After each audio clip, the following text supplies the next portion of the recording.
നല്ലൊരു ഇൻവെസ്റ്റിഗേറ്റീവ് ത്രില്ലറാണ്. അവസാനം വരെ ഒരു ത്രില്ലിംഗ് എലമെൻറ്റ്സ് ഉള്ള ക്ലൈമാക്സ് അത്യാവശ്യം ട്വിസ്റ്റൊക്കെ ഉള്ള ഇതാണ്. സ്ഥിരം ജിസ്റ്റ് ജോയ് ഫോമിലെ അല്ല, ഇത്തവണ ഒരു മാറ്റിപ്പിടുത്തം അല്ലെങ്കിൽ ഒരു ചേഞ്ച് തന്നെ ഇതിനകത്തുണ്ട്. ആസിഫ് അലി ബിജു മേനോൻ കോമ്പിനേഷൻ നല്ല രസമുണ്ടായിരുന്നു.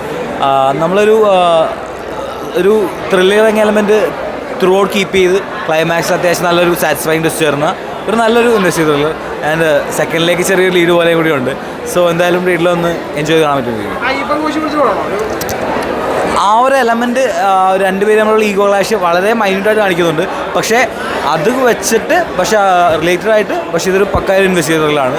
കംപ്ലീറ്റ്ലി അയ്യപ്പൻ കോശി ആ ഒരു വൈബല്ല, രണ്ടുപേരെ ഈഗോ ക്ലാഷ് അല്ല, ഒരു പക്ക ഇൻവെസ്റ്റിഗേറ്റർ തന്നെയാണ്. ആസിഫ് അലിയുടെ നല്ലൊരു മൂവി തിരിച്ചുവരവായിരിക്കും, അത് നല്ലൊരു ഹിറ്റ് ആവട്ടെ. വിഷു നല്ല രസമുണ്ടായിരുന്നു കോമ്പിനേഷൻ, അവരുടെ ആ ഒരു റാപ്പോ നല്ല രസമുണ്ടായിരുന്നു. ആസിഫ് അലിയുടെ ഒരു കോമ്പിനേഷൻ ഉണ്ടല്ലോ, അത് നല്ല രീതിയിൽ വർക്കൗട്ട് ആയിട്ടുണ്ട്. ബിജു മേനോനോട് വന്നപ്പോൾ തീ ആയിട്ടുണ്ട് പടം. ത്രില്ലർ ഇൻട്രസ്റ്റ് ഉള്ളവർക്ക് മസ്റ്റായിട്ട് തിയേറ്റർ വാച്ചബിളായിട്ട് കാണാൻ പറ്റിയ പടമാണെന്നുള്ളതിൽ ഒരു ഡൗട്ടും ഇല്ല. ഫസ്റ്റ് തൊട്ട് എൻഡിങ് വരെ നല്ല രീതിയിൽ എൻഗേജ് ചെയ്യിപ്പിച്ചിട്ടുണ്ട്. ഇൻട്രസ്റ്റ് ഫാക്ടർ ഒരുപാടുണ്ട്. ക്ലൈമാക്സ് പക്ക ടെസ്റ്റാണ്. നിയറസ്റ്റ് ടൈമിൽ ഇറങ്ങിയ ത്രില്ലർ ഫിലിംസ് വെച്ച് നോക്കുമ്പോഴത്തേക്ക് മസ്റ്റായിട്ട് കാണാൻ പറ്റിയ ഒരു ത്രില്ലർ ഫിലിമാണെന്നുള്ള ഒരു ഡൗട്ടും ഇല്ല. സൂപ്പറാണ്.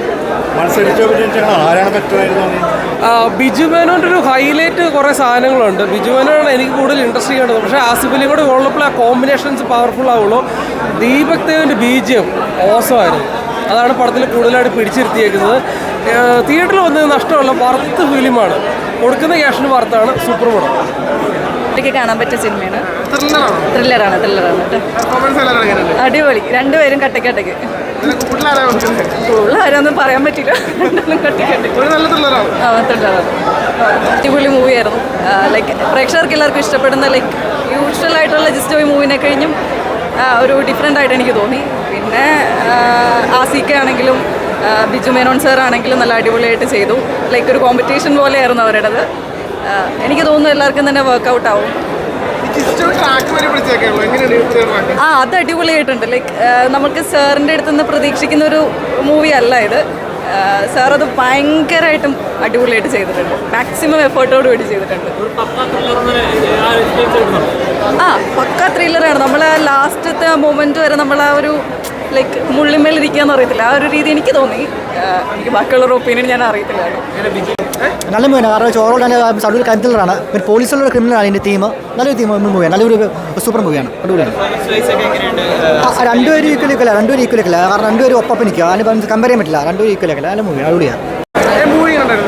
അടിപൊളിയായിരുന്നു, നല്ലായിരുന്നു, അടിപൊളിയാണ്. എല്ലാവരും കാണണം, തിയേറ്ററിൽ തന്നെ വന്ന് കാണണം. യാ കറക്റ്റ്ലി അടിപൊളി പടമാണ്. ത്രില്ലറാണ്. ഫസ്റ്റ് മൂവിയും ബൈസിക്കിൾ തിങ്സും ആക്ച്വലി കൈൻഡ് ത്രില്ലറായിരുന്നു. ഇതും അതുപോലെ തന്നെ. ഇത് അടിപൊളി പക്ക ത്രില്ലറാണ്. എല്ലാവരും വന്ന് കാണും. അത് പിന്നെ പറയണ്ടല്ലോ, നമ്മളൊക്കെ കണ്ടിട്ടുള്ളതാണല്ലോ. അടിപൊളി സിനിമയാണ് അവർ.